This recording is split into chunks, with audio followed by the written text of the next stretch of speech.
आज मो अजाणत मत एमती किसी उपहार मिले मुझे केवे भाभी नी। नमस्कार सांगने मु लिपु। तो सांगने आज सकाल सकाल मुझे बालियापाल बाहर माछ आने जेहेतु मो दीदी भाई घर को आसछन्ति तो मुझे बालियापाल सकाल सकाल बाहर देखिपारे बर्तमान मुझे सिमुलिया मार्केट में पहुंची।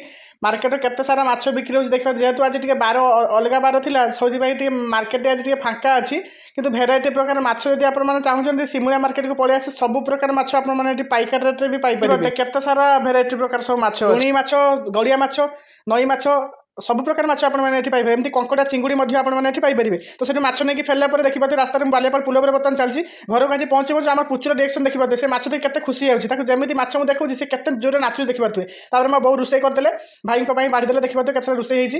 तापर से भात खाइसी आसस गोटे फोन आसला मो पाखु मो अजाणत रे मो भाई मो पई गोटे फ्रिज ऑर्डर करथिले तो मु जान नथले तो जतले डिलीवरी भाई मते फोन करले मु माने कोन बड़ पार्सल आछि देखला बेलको हम पई गोटे डबल डोर रेफ्रिजरेटर आछि जोटा कि व्यू भी आपण मान देखिबो। तो फ्रिज टी केमती अछि कमेंट निश्चित कहिबे।